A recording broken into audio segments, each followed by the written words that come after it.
Sir, 1 minute, sir. Isn't Yeah, it yes. the 10th session? 10th session of the webinar series? Yes, sir. I think This is it is the, yeah, 10th. sorry. Yeah, this is 10th session This of is, this webinar series yeah. on environment protection and public health. So in this connection of public awareness program, we are we have started this on 16th of May, and this series is endless uh, at every Sunday at 5 o'clock on the platform which is already predefined. Meeting ID and password, it is in public, so everyone can join on this platform for awareness program related to the environment and related attributes. We are running one consultancy in the field of environment protection. We are also in the academic activities like book writing, monograph, training on EIA and its various aspects. Also, we have already planned two trainings in coming these 2 months. Like one is biodiversity impact assessment 26 to 31st July. Another is on next month 5 to 7 August 21, understanding of cement and cement sector and its impact assessment, and various other training program we have already planned in the field of environment protection and EIA. So I'm not going to take much time. I am just going to introduce about the speaker of today's webinar on biotechnology in textiles. So for today, we have eminent speaker who have devoted his time in textile chemistry, Professor Dr. Bipin J. Agrawal sir. He is associate professor in Department of Textile Chemistry, Faculty of Technology and Engineering at Maharaja Sayaji Rao University of Baroda. He started his academic journey from Bachelor of Science with Chemistry discipline, followed by technical graduation in textile chemistry, and then Masters and PhD in textile chemistry from MS University of Baroda.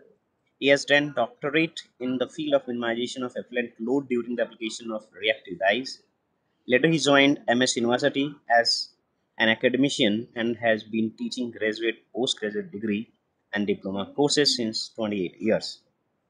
Prior to that, he has worked from reputed textile industry like Ambika Mill, Lalbhai Group of companies at Ahmedabad for about 11 years, and he has about 72 publications in reputed national and international journals. He has written 4 chapters for 3 books, and he is an expert referee for Journal of Applied Polymer Science, Fiber and Polymer Journal, and several other reputed journals. He is the chief editor for one international journal, editorial board for 11 national international journals. He has conducted technical sessions at several conferences as chairperson and chair president. He has been associated with All India Council of Technical Education as an expert committee member for accreditation of various textile institutions for all over India. He has completed 3 research projects financed by UGC, AICT, and the University of Baroda. Presently, he is undergoing a project under DST program. In addition to this, he received 6 fellowships from various academic institutions and organizations and 7 academic awards from national international association.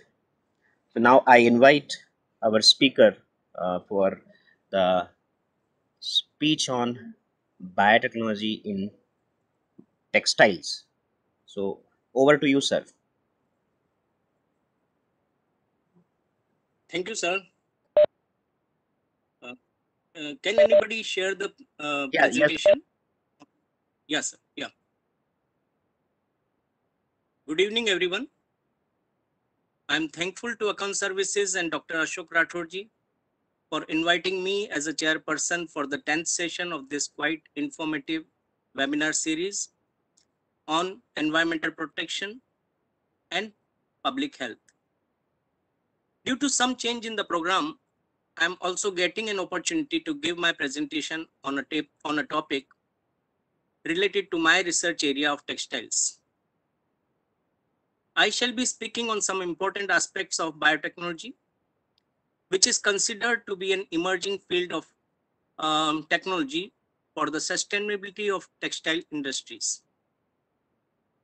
In today's presentation, I would like to share with you the utilization of biotechnology in textile industries, particularly some areas of chemical wet processing of textiles, in order to protect the environment from getting polluted due to harmful effluent liquor created in the textile process house.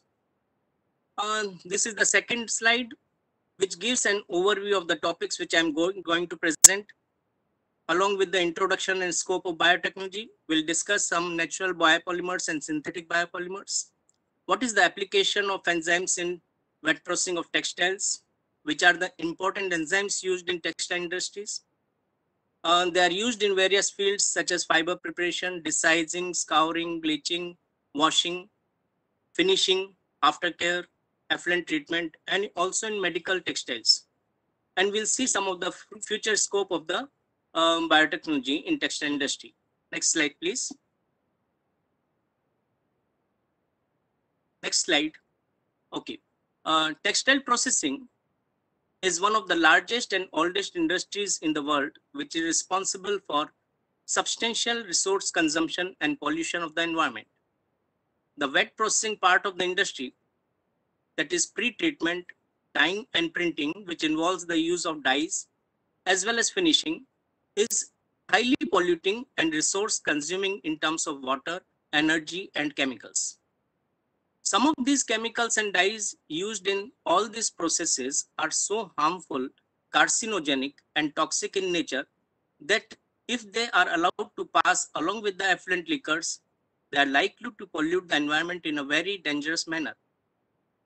By utilization of eco-friendly chemicals, dyes, and newly developed processes, it is possible to minimize the effluent load in the textile industry to a great extent.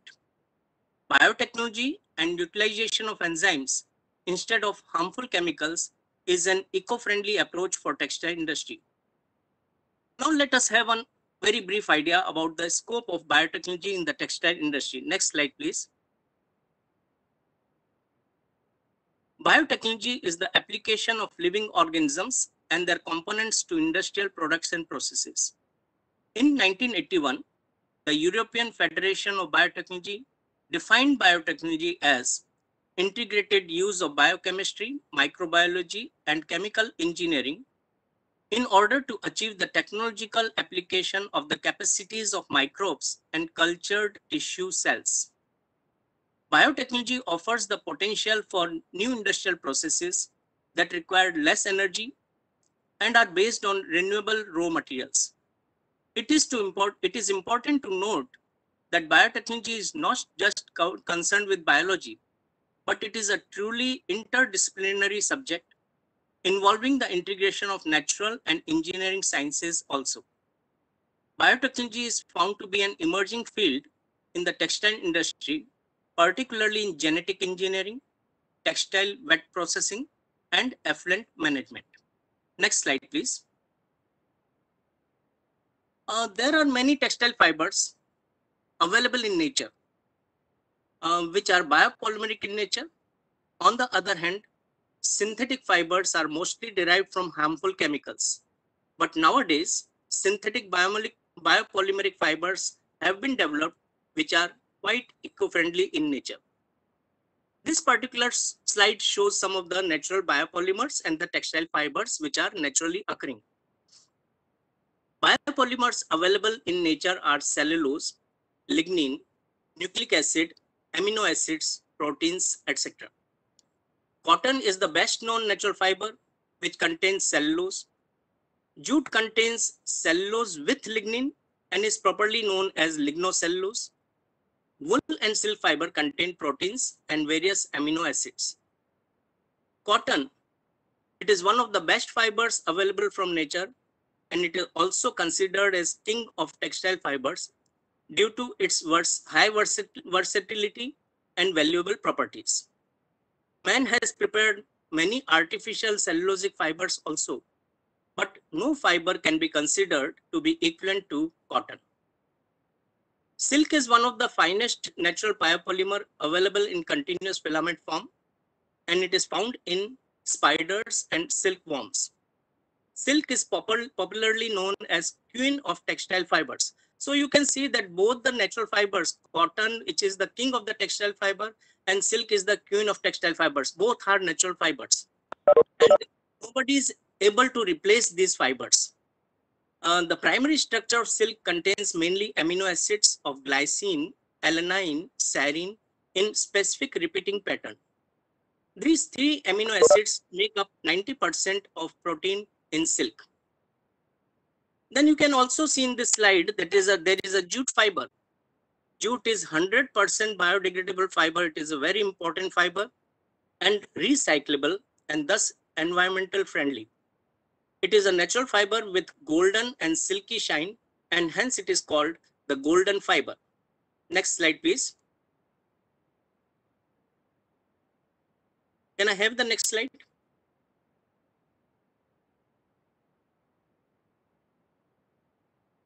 Next, please. Yes. This is something about synthetic polymers. Many polymers are being developed, but I have represented that in only one slide. You can write a complete book on synthetic biopolymers. They are so important nowadays. Synthetic polymers or plastics are produced from crude oil. As the world supply of oil gradually diminishes and the price continues to rise, it will be essential to produce polymers from other sources as well. Moreover, these synthetic polymers are non-biodegradable, which is causing a tremendous threat to the environment. One solution to these problems is the use of biopolymers produced from renewable sources. There is a fiber, biopolymeric fiber, synthetic biopolymeric fiber known as Tencel C. This is one of the latest fiber innovation from Lenzing, which is a combination of chitosan and polyamide Tencel fiber. So for the development of the Tencel C fiber, now completely new applications and markets are being opened up, from the medical center to the cosmetic industry. This innovative approach has given a new dimension in textile cosmetics. Another synthetic biopolymer is PHA, and the full form is polyhydroxyalkonoate, representing a family of polyesters synthesized by a variety of microorganisms. PHAs are bioplastics, but they are not plastic at all. They are synthetic polymers and they are eco-friendly polymers. Their properties are similar to many petroleum-based thermoplastics and elastomeric materials, but unlike most petroleum plastics, PHAs are sustainable, biodegradable, and biocompatible.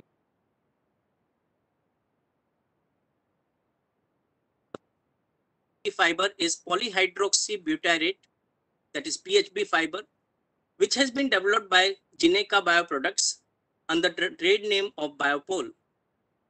This high molecular weight linear polyester has good thermoplastic property with a melting point of 100 fibers.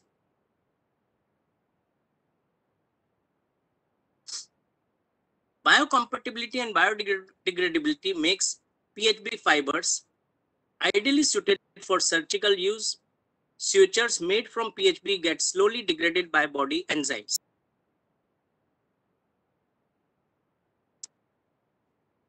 Another synthetic fiber or biopolymer are BioPET, developed by Toyota Shusho Corporations, and it has been named as Sorbasan, which has been developed by Cortels from brown seaweeds, and bacterial cellulose, which is widely used as specialized filters, odor absorbers, and reinforcing blends with aramids. Can I have the?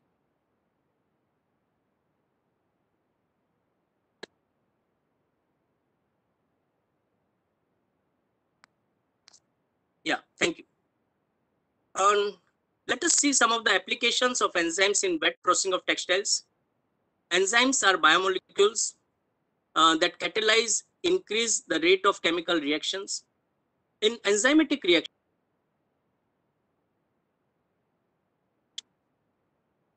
and the enzyme converts them into different molecules, which are known as products. As with all catalysts, enzymes are not consumed by the reactions they catalyzed, nor do they alter the equilibrium of these reactions. Enzymes activity can be affected by other molecules.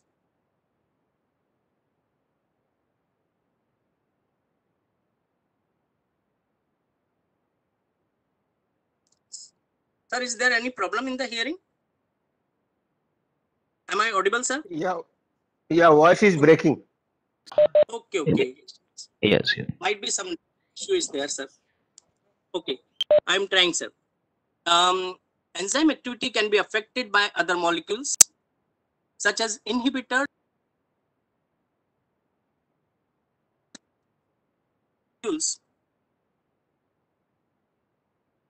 that decrease the enzyme activity, whereas activators are molecules that increase the activity of enzymes. Activity is also affected by temperature, chemical environment, example pH, as well as concentration of the substrate. Next slide, please. Can I have the next? Yeah. This slide gives the classification of enzymes. Basically, there are 6 types of enzymes. Oxireductases, which catalyze oxidation and reduction reactions. Transferases, which transfer a functional group such as amino group or a phosphate group. Hydrolyses, which catalyze the hydrolysis of various bonds. Lyses, which break the various bonds by means of processes other than hydrolysis and oxidation. Isomerases, which catalyze isomerization changes within a single molecule. And ligases, which join 2 molecules with covalent bond. Next slide, please. Yeah. This slide explains the mode of the action of these enzymes. Enzymes, they are highly specific because both the enzyme and the substrate possess specific complementary geometric shapes that fit exactly into one another. In this figure, you can see how the enzyme and the fiber, that is substrate, they are fitting with each other. This particular model is known as lock and key model. The enzyme reaction takes place in 2 stages. In the first step, the substrate binds reversely to the enzyme, forming the enzyme substrate complex. This is sometimes called the Michaelis complex. The enzyme then catalyzes and releases the product. So this is how the lock and key takes place, and after the reaction is over, the enzyme is removed from the material. Next slide, please. Then this slide gives a view of various types of enzymes which are generally used in textile industries: amylases, cellulases, pectinases, catalysis, proteases, esterases, and lacases. We'll have some discussion on these enzymes. Amylases are, no, please, previous slide, please. Yeah. Amylases are widely used as resizing agent to remove starch from the fabric after weaving. Enzymes which are capable of hydrolyzing starch are alpha amylase, beta amylase, glucoamylase, and isoamylase. Cellulases, they are used in textile processing mainly for stone washing. I will later on discuss with you what is stone washing. Stone washing of jeans, that is denim, biopolishing, and carbonization of wool. They are also a part of detergent formulation to enhance detergency, which improves brightness and removes microfibers. Pectinases are actually pectin degrading enzymes which have received much interest for their use in the pretreatment of textile fibers, which is known as bioscouring before dyeing. The removal of pectin components from the cotton cell wall is claimed to improve fiber hydrophilicity, to facilitate the penetration, and to contribute the substantial water saving when compared to the traditional alkaline scouring process in which we are using caustic soda. Catalyses are used in textile processing for the removal of residual hydrogen peroxide after bleaching. Proteases are important components of detergent formulations for removing protein stains such as egg, blood, etc. from the textiles. They also have a useful potential in chemical wet processing of silk and wool fibers. Esterases have been suggested as useful component of detergent formulations to remove lipid-based stains from textiles, while some esterases have been claimed to hydrolyze polyester. Lastly, lacases in combination with redox mediators are used in textile processing to bleach denim fabrics and decolorizing indigo. Research efforts have been made to use lacquers as a bleaching and oxidative coupling agent for dyeing animal fibers and human hair. Next slide, please. This slide indicates some of the process. This is only a brief outline of various processes, wet chemical processes where biotechnology is used in textile. It is used in fiber and fabric preparation, desizing of cotton, scouring of various textile fibers, bleaching of various textile fibers, in dyeing and printing, that is coloration of textiles, and finishing, that is biopolishing of silk and other textiles, and washing and laundering with biodetergents. Due to limitation of time, I will discuss only one fiber preparation process, desizing of cotton, and washing with biodetergents. Under fiber, yes, next slide, please. Under fiber preparation, there are many applications for different fibers, but I'm discussing carbonization of wool. Raw wool, it contains seeds and other pieces of vegetable matter because it is obtained from sheep. And sheep is, although it contains wool, which is a protein fiber, but sheep is an animal and can go anywhere. And so vegetable material will get entangled on the hair. And so pieces of seeds and other vegetable matter are always there with the wool fiber. And this vegetable matter, it is technically known as burr. Much of these may be removed in scouring. Even in some bursted processes, some amount of residual vegetable material is present in the fabric, and in such cases, carbonizing is necessary to remove the residues. Both are having different matter because vegetable matter, it is cellulosic in nature, and wool, it is protein fiber. So the chemical composition of both the material is different, and so we have to treat them very taking care. The carbonization of wool with inorganic acids may cause some degradation of the fibers. The replacement of carbonization by the use of enzymes such as cellulase, lignase, hydrolysis, lyase, oxireductase, etc. has been reported in the literature. The main advantage of enzymatic carbonizing are reduced wool fiber damage, effluent load, and energy consumption. Next slide, please. This is one of the important process for cotton. It is known as desizing, where we are removing the size from the cotton material. Starch and its derivatives are the sizes most widely used for coating the warp yarn in order to prevent the threads from breaking down during weaving. After weaving, the size must be removed since sized fabrics are less absorbent, especially for dyes. For desizing, generally amylase and maltase enzymes are used.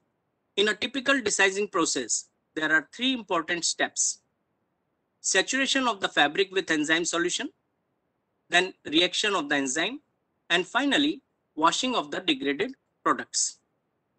The cloth is passed either in rope form or in open wet form through the enzyme solution. Then it is squeezed and piled in storage tanks, which are known as pits. The desizing solution generally contains 0.1% enzyme and 0.2% common salt on the weight of the material.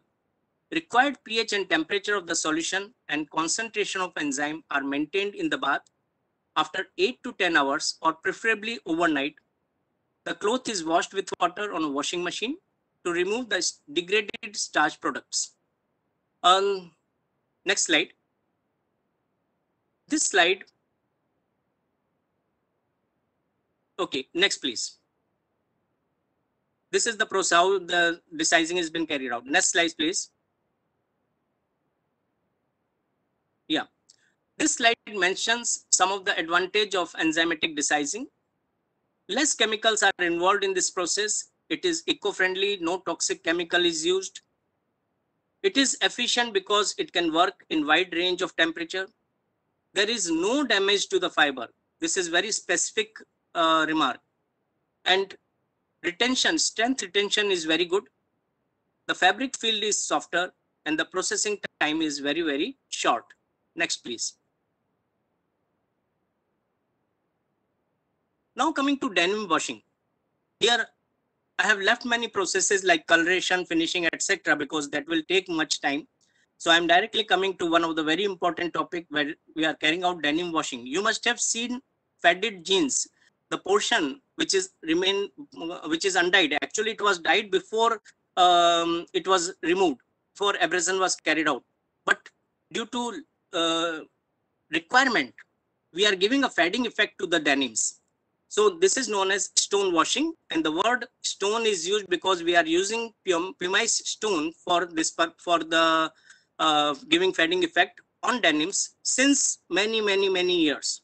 But there is one disadvantage with pumice stone, that is they damage the fabric. Most denim jeans or other denim garments, they are subjected to a wash treatment to give them a slightly worn out look. In the traditional stone washing process, the blue denim is faded by the abrasive action of lightweight pumice stone on the garment surface, which removes some of the dye. However, too much abrasion can damage the fabric, particularly hems and waistbands. This is why denim finishers today use cellulose enzymes to accelerate the abrasion by loosening the indigo dye on the denim. Since a small dose of dye of enzyme can replace several kilograms of stones, the use of fewer stones result in less damage to the garments, less wear on machines, and less pumice dust in the working environment.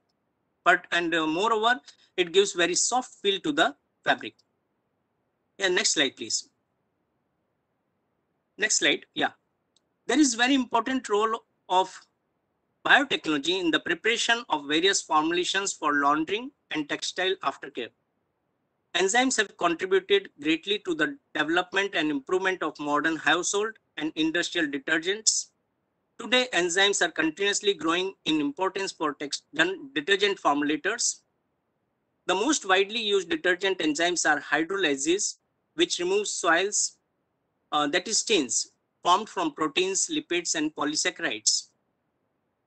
Biological washing powder contains enzymes to remove stains. Some enzymes used are protease to break down protein stains such as blood, grass, egg, milk, tomato sauce, sweet stains, etc.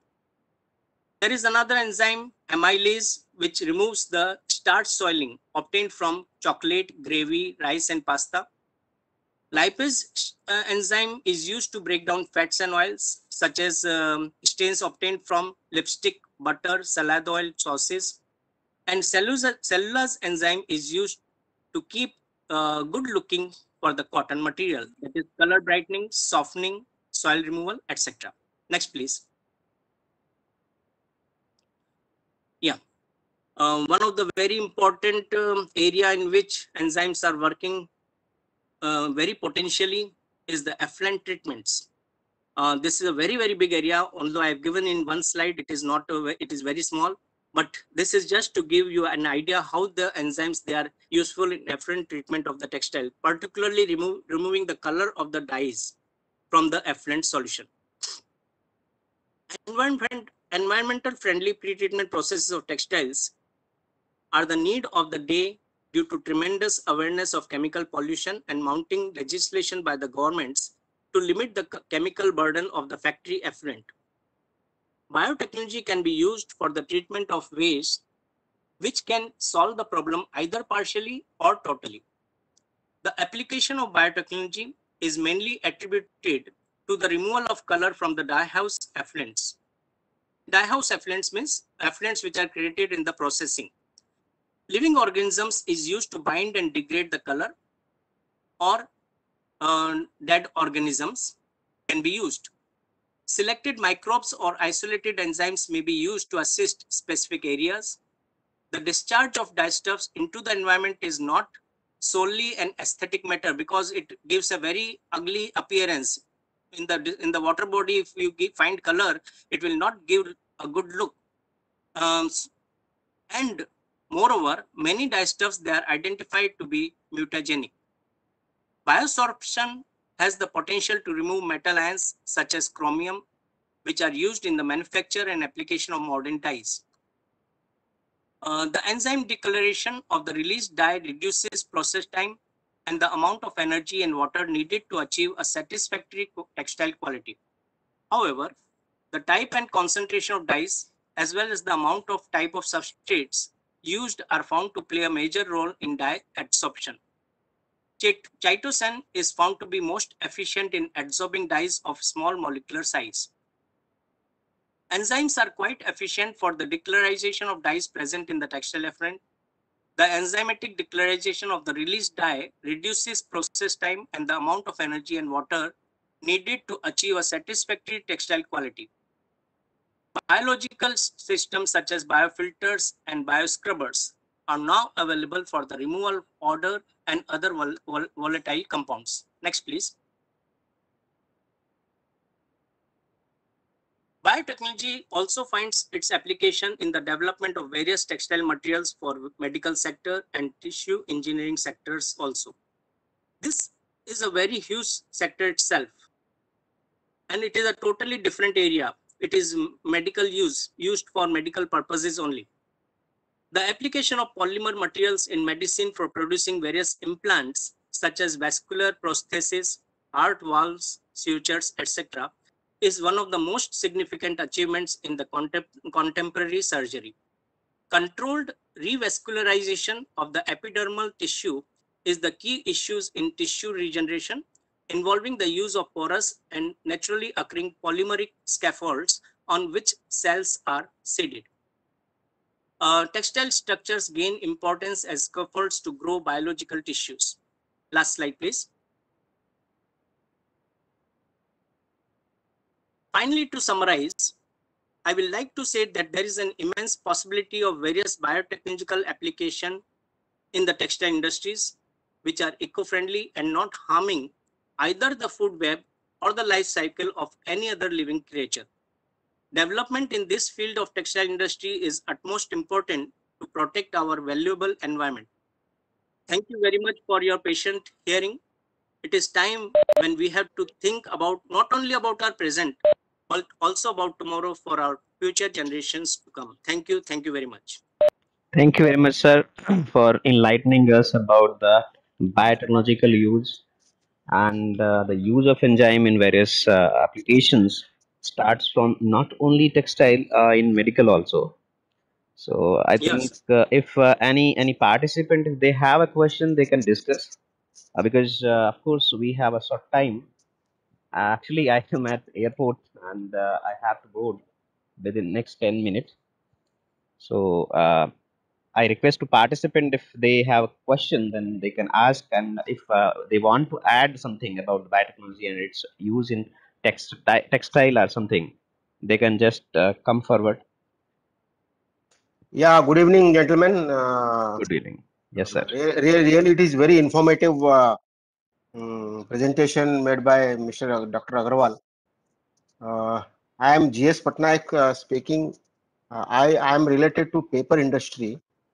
It is almost similar to the textiles Okay. because the same fibers may be the same fibers we are using. Even I have an experience for this rain grade pulps for cotton fabrics. So here, because it is related to me also, so it was really interesting. Dr. Agarwal, just I had a question I have put in the chat box. What is the function of catalysis? Does it replace hydrogen peroxide, or what you told? I could not understand actually. Hello, Agrawal, sir. am I audible?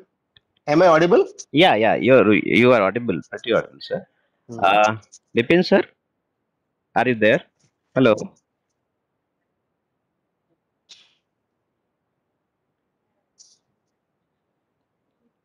Yeah. Hello. Can you hear me, Dr. Vipin Agrawal, sir? I think some technical glitch. Uh, the, this I think he is not hearing. So no problem. We'll discuss with sir and come back with the answer. Basically, of course, this is not means catalysis are not the replacement of hydrogen peroxide, but I think Yeah. he will means he can explain very well in manner because he is associated with textile industry. Sir, So yeah. unfortunately, my mic was muted, so Okay, I could okay. not Please, explain. I will be explaining now, sir. please. Yeah. These Please. enzymes, they are, Mm. they are working as a catalyst. We are not adding any additional catalyst along with the enzymes. The function of enzyme is like a catalyst, which is to make the reaction faster, whichever reaction it is, whether it is carbonization, whether it is desicing, scouring, bleaching, dyeing, or printing, or even finishing. The function is to make the reaction faster, and after the reaction, the enzymes they get removed from the substrate, that is from the fabric. They are not getting into the fabric, means there no chemical reaction is taking place with the fabric. So the function of the enzymes is like a catalyst. Yeah, Dr. Bipin, just what my question was that Yeah, since hydrogen peroxide is an oxidizing agent, yeah, we use it in our pulp bleaching. yeah. So, will you say that if we use catalysis Yeah. to minimize the consumption of hydrogen peroxide, it is possible? Along with hydrogen peroxide, we are never using this enzyme. They are used separately. So it is a separate process. Hydrogen peroxide treatment or caustic treatment is separate process, and treatment with enzyme is a separate process. We cannot use with the conventional chemicals. We have to use them Okay, separately, and the whole okay, process is formulated in a separate manner. okay, okay. Okay. Yeah. Acha, one more question I had is that Yeah. what enzymes you use for decoloring the effluent? There are large number of enzymes, sir. I'm not having the list at present. Um, but number of enzymes and microorganisms they are used for decolorization of the uh, textile dyes. And for each type of textile dyes, we have to use different types of enzymes. If it is a reactive dye, we have to use different type because the way of forming the bond and other thing is different. So for each type of different dye, if it is a direct dye, we have to use a different type of enzyme. For reactive different, for azoic type we have to use a different type of enzyme. So for different types of enzymes, for different types of diesters, the enzymes used are different in nature. Actually, pulp and paper industry Yeah. is having problem with your what do you say, the other problems not in dyes. It is actually we don't use much of dyes because it is a white paper, small coloration is done, but it's not dye. But whatever effluent comes from the pulp, Yeah. that gives the coloration what we treat and send to the rivers, or we dump somewhere. Okay, so Hmm. some other type of effluent it is. So do you have Okay. any experience? No, for with pulp industry and paper industry I do not have much knowledge, sir.